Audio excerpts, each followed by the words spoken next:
आदिकवि वाल्मीकि के मुख से अनायास निकला हुआ यह पहला श्लोक से उन्हें रामायण महाकाव्य लिखने की प्रेरणा मिली।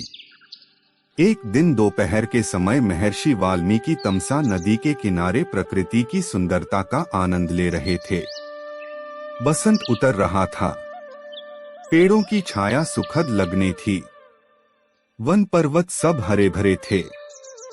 तमसा मंद गति से बह रही थी। नदी का जल निर्मल था। उसमें तैरती हुई मछलियां चमक रही थीं और नदी ताल भी साफ दिखाई दे रहा था। हरे भरे वन में भांति भांति के पक्षी कलरव कर रहे थे।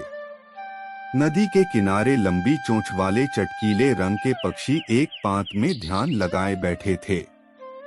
उनमें से कभी कोई तेजी से उड़ता और तीर की तरह पानी में चोंच डुबोकर कुछ पकड़कर ले जाता। नदी तट की शोभा को देखकर महर्षि वाल्मीकि के मन में अपार हर्ष था। सहसा उनके कान में क्रौंच पक्षी की सुरीली ध्वनि पड़ी। आंख उठाई तो देखा क्रौंच पक्षी का एक जोड़ा नदी तट पर कल्लोल कर रहा है। क्रौंच कभी चोंच से एक दूसरे के पीठ सहलाते, कभी थोड़ा सा उड़कर वे इधर उधर बैठ जाते और फिर पास आकर खेलने लगते। महर्षि वाल्मीकि को ये क्रौंच बड़े प्यारे लग रहे थे। इतने में नर क्रौंच को निषाद का तीर कहीं से आकर लगा और वह गिरकर छटपटाने लगा। पति की यह दशा देखकर क्रौंच बड़े करुण स्वर में रोने लगी। क्रौंच मिथुन की यह दशा देखकर ऋषि का हृदय करुणा से भर गया। वे शोक सागर में डूब गए। उनके हृदय की करुणा एक श्लोक में फूट पड़ी। हे निषाद, तू बहुत दिन तक प्रतिष्ठित न रह सकेगा, क्योंकि तूने क्रौंच के जोड़े में से प्रेम मगन नर पक्षी को मार डाला है। बड़ी देर तक वाल्मीकि शोक के कारण बेसुध से रहे। जब वे स्थिरचित्त हुए तब अपने प्रिय शिष्य भरद्वाज से बोले, भरद्वाज, मेरे शोक पीड़ित हृदय से वीणा के लय में गाने योग्य 4 पदों और समान अक्षरों का यह वचन अनायास ही निकला है।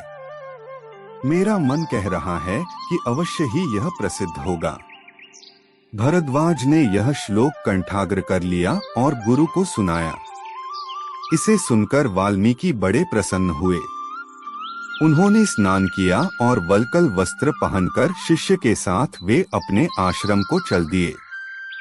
मार्ग में भी वाल्मीकि मां निषाद गुनगुनाते चले जाते थे।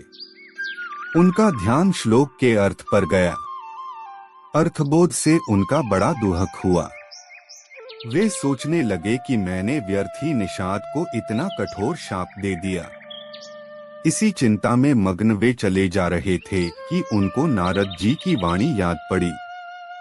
एक बार नारद जी से उन्होंने पूछा था, हे देवर्षि, मुझे किसी ऐसे पुरुष का नाम बताइए जो गुणवान, बलवान और धर्मात्मा हो, जो सत्य पर दृढ़ रहता हो, अपने वचन का पक्का हो, सबका हित करने वाला हो, विद्वान हो और जिससे बढ़कर सुंदर कोई दूसरा न हो।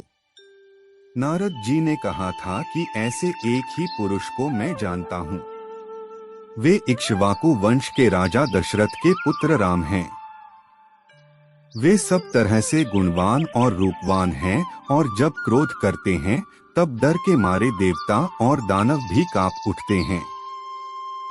वाल्मीकि को ये सब बातें याद पड़ी और रामायण की जो कथा नारद जी ने संक्षेप में सुनाई थी वह भी उनको याद आई। यह याद आया कि देवर्षि देवलोक को आकाश मार्ग से किस अद्भुत गति से चले गए थे। जब महाराज रामचंद्र की कथा वे दोहराने लगे तो सहसा मां निषाद श्लोक का एक दूसरा अर्थ उनके मन में आया है। माधव रामचंद्र, तू अनेक वर्ष तक राज करेगा, क्योंकि तूने मंदोदरी रावण जोड़े में से कामपीड़ित रावण को मार डाला है। यह अर्थ मन में आते ही उनकी चिंता मिट गई। परंतु मां निषाद श्लोक उनके मन से नहीं निकला। वे उसे प्रायः गुनगुनाते रहे। एक दिन वाल्मीकि जब ध्यान में बैठे हुए मां निषाद गुनगुना रहे थे, सृष्टि के रचयिता ब्रह्मा जी ने उनको दर्शन दिए।